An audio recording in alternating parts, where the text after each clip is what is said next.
आत्मा को ना तो कोई शस्त्र छेद सकता है, ना ही अग्नि जला सकती है, और ना तो जल गला सकता है, और ना ही वायु सुखा सकती है। हमारी आयु बढ़ने के साथ हमारा जीवन भी बढ़ता है और हमारी मौत भी निकट आती है। मौत से पहले दुख, सुख, उत्साह, भय, इच्छा आदि जीवन का अभिन्न अंग है। परंतु इन सब के मध्य जो एक प्रश्न मस्तिष्क में भ्रमण करता है कि इस संसार को छोड़ने के पश्चात हमारा क्या होता है, ये आत्मा कहाँ जाती है, क्या इस संसार से परे भी कुछ है, या आत्मा इसी दुनिया में भ्रमण करती है? ऐसे अनेकों प्रश्नों से हम जूझते रहते हैं। मित्रों, इस वीडियो में हम पुनर्जन्म, रिबर्थ या आफ्टर लाइफ से जुड़े कुछ तथ्य लेकर आए हैं। आगे बढ़ने से पहले कृपया हमारे चैनल को सब्सक्राइब कीजिए।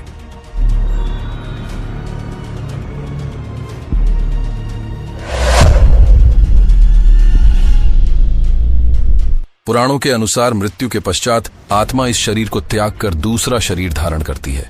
ध्यान देने की बात यह है कि दूसरा शरीर केवल मनुष्य नहीं बल्कि किसी भी प्राणी का हो सकता है। आत्मा मृत्यु के पश्चात किस प्राणी का शरीर धारण करेगी, यह व्यक्ति के कर्मों पर निर्भर करता है। आपका अनुभव रहा होगा कि कोई व्यक्ति जो केवल सुकर्म करता है वह भी दुख भोग रहा है। इस संदर्भ में पुराणों में कहा गया है कि मनुष्य को जिस परिस्थिति का सामना करना पड़ता है वह उसके केवल इस जन्म बल्कि पिछले कई जन्मों के कर्मों का फल है। कर्मों के अनुसार मनुष्य, पशु या कीड़े मकोड़े किसी भी रूप में जन्म मिल सकता है, इसलिए ही शरीर नश्वर है, आत्मा नहीं। पुराणों में यह भी उल्लेख है कि मृत्यु के समय हमारी जो चेतना होगी, हमारा अगला जन्म उस पर ही निर्भर करेगा। इसका कारण यह है कि मृत्यु अत्यंत भयावह है और उस समय मनुष्य उसी व्यक्ति, वस्तु या इच्छा या भावना के विषय में सोचता है जिससे उसका जीवन भर या तो लगाव होता है या पाने की इच्छा होती है। इस मोह के कारण अगला जन्म उसी भावना से संबंधित होता है जो मृत्यु के समय होती है। इसे भरत महाराज के जीवन से भली भांति समझा जा सकता है, जिसका उल्लेख श्रीमद् भागवतम में भी है। शकुंतला के पुत्र भरत महाराज, जिनके नाम पर ही हमारे देश का नाम भारत पड़ा।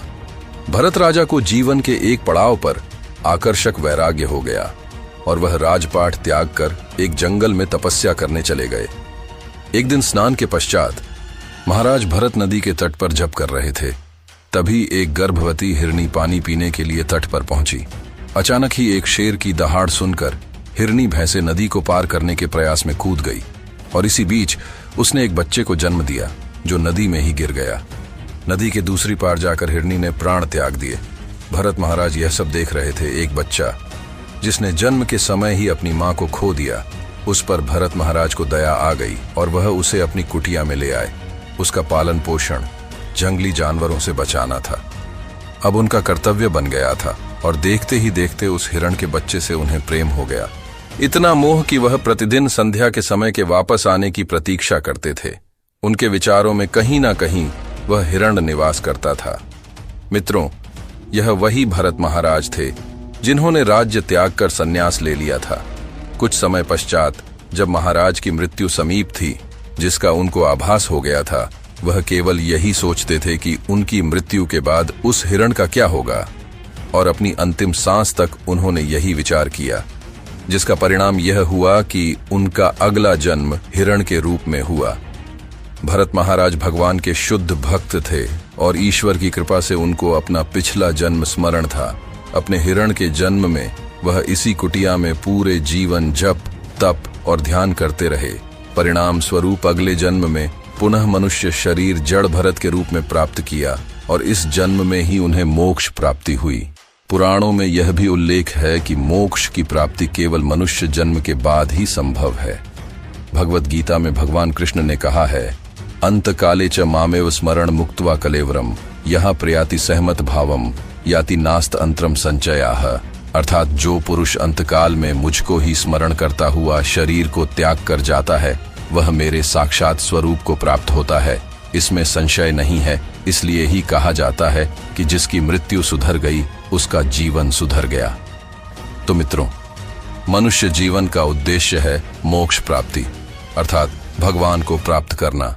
84 लाख योनियों के बाद सौभाग्यवश हमें मनुष्य जन्म की प्राप्ति हुई है, इसे नहीं जाने देना है। सदैव कृष्ण भगवान के नाम का जप करें, उनसे विनती करें और उन्हें स्मरण करें ताकि मृत्यु के समय केवल भगवान ही हमारे विचारों में हो।